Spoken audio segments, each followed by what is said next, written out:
आध्यात्मिक कहानियाँ। नमस्कार दोस्तों, स्वागत है आप सभी का एक बार फिर से आपके अपने पसंदीदा YouTube चैनल आध्यात्मिक कहानी में। दोस्तों, आज हम शुरू करने जा रहे हैं सुंदर कांड। जी हाँ दोस्तों, अगर आप भी राम भक्त हैं तो मेरे साथ कहिए जय श्री राम, जय जय हनुमान। चलिए कहानी शुरू करते हैं, जो कि है सुंदर कांड से और जिसका शीर्षक है हनुमान का सागर पार करना। बड़े बड़े गज राजाओं से भरे हुए महेंद्र पर्वत के समतल प्रदेश में खड़े हुए हनुमान जी वहां जलाशय में स्थित हुए विशाल काय हाथी के समान जान पड़ते थे। सूर्य, इंद्र, पवन, ब्रह्मा आदि देवों को प्रणाम कर हनुमान जी ने समुद्र लंघन का दृढ़ निश्चय कर लिया और अपने शरीर को असीमित रूप से बढ़ा लिया। उस समय वे अग्नि के समान जान पड़ते थे। उन्होंने अपने साथी वानरों से कहा, हे मित्रों, जैसे श्री राम जी का छोड़ा हुआ बाण वायु वेग से चलता है, वैसे ही तीव्र गति से मैं लंका में जाऊंगा और वहां पहुंचकर सीता जी की खोज करूंगा। यदि वहां भी उनका पता ना चला तो रावण को बांधकर रामचंद्र जी के शरणों में लाकर पटक दूंगा। आप विश्वास रखें कि मैं सर्वदा कृतकृत होकर ही सीता के साथ लौटूंगा, अन्यथा रावण सहित लंकापुर को ही उजाड़ कर लाऊंगा। इतना कहकर हनुमान आकाश में उछले और अत्यंत तीव्र गति से लंका की ओर चले। उनके उड़ते ही उनके झटके से साल आदि अनेक वृक्ष पृथ्वी से उखड़ गए और वे भी उनके साथ उखड़ने लगे। फिर थोड़ी दूर तक उड़ने के पश्चात वे वृक्ष एक एक करके समुद्र के अंदर गिरने लगे।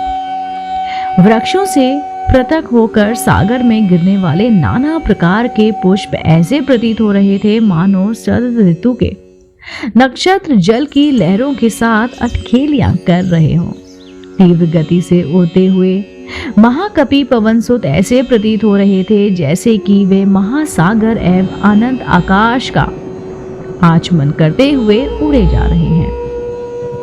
तेज से जज्वालमान उनके नेत्र हिमालय पर्वत पर लगे हुए दो दानव यानी कि दावानलों का भ्रम उत्पन्न करते थे।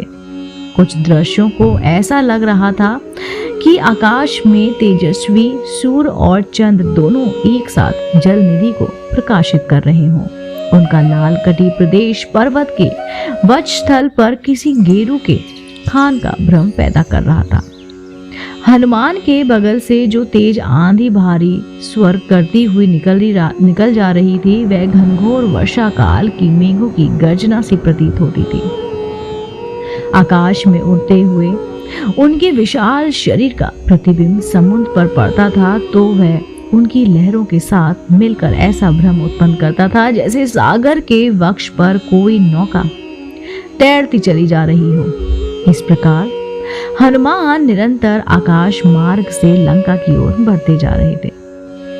हनुमान के अद्भुत बल और पराक्रम की परीक्षा करने के लिए देवता, गंधर्व, सिद्ध और महर्षियों ने नागमाता सुरसा के पास जाकर कहा, हे नागमाता, तुम जाकर वायुपुत्र हनुमान की यात्रा में विघ्न डालकर उनकी परीक्षा लो कि वे लंका में जाकर रामचंद्र का कार्य सफलतापूर्वक कर पाएंगे या नहीं। ऋषियों के मर्म को समझकर सुरसा विशालकाय राक्षसनी का रूप धारण करके समुद्र के मध्य में जाकर खड़ी हो गई और उसने अपने रूप को अत्यंत विकृत बना लिया। हनुमान को अपने सम्मुख पाकर वह बोली, आज मैं तुम्हें अपना आहार बनाकर अपनी सुधा को शांत करूंगी। मैं चाहती हूँ तुम स्वयं मेरे मुख में प्रवेश करो ताकि मुझे तुम्हें खाने के लिए प्रयत्न न करना पड़े। सुरसा के शब्दों को सुनकर हनुमान बोले, तुम्हारी इच्छा पूरी करने में मुझे कोई आपत्ति नहीं है, किंतु इस समय मैं अयोध्या के राजकुमार रामचंद्र जी के कार्य से जा रहा हूँ। उनकी पत्नी को रावण चुरा कर लंका ले गया है। मैं उनकी खोज करने के लिए जा रहा हूँ। तुम भी राम के राज में रहती हो, इसलिए इस कार्य में मेरी सहायता करना तुम्हारा कर्तव्य है। लंका से मैं जब अपना कार्य सिद्ध करके लौटूंगा तब अवश्य तुम्हारे मुख में प्रवेश करूंगा, यह मैं तुम्हें वचन देता हूं। हनुमान की प्रतिज्ञा पर ध्यान ना देते हुए सुरसा बोली, जब तक तुम मेरे मुख में प्रवेश नहीं करोगे मैं तुम्हारे मार्ग से नहीं हटूंगी। यह सुनकर हनुमान बोले, अच्छा, तुम अपने मुख को अधिक से अधिक खोलकर मुझे निगल लो, मैं तुम्हारे मुख में प्रवेश करने को तैयार हूं। यह कहकर महाबली हनुमान ने योग शक्ति से अपने शरीर का आकार बढ़ाकर 40 कोस का कर लिया। सुरसा भी अपूर्व शक्तियों से संपन्न थी। उसने तत्काल अपना मुख 80 कोस का फैला लिया। हनुमान ने अपना शरीर एक अंगूठे के समान छोटा कर लिया और तत्काल उसके मुख में घुसकर बाहर निकल आए। फिर बोले, अच्छा सुरसा, तुम्हारी इच्छा पूरी हुई, अब मैं जाता हूं, प्रणाम। इतना कहकर हनुमान आकाश में उड़ गए। पवनसुत थोड़ी ही दूर गए थे कि सिंहिका नामक राक्षसनी की उन पर दृष्टि पड़ी। वह हनुमान को खाने के लिए ललाहित हो उठी। वह छाया ग्रहण विद्या में पारंगत थी। जिस किसी प्राणी की छाया पकड़ लेती थी वह उसके बंधन से बंधा चला आता था।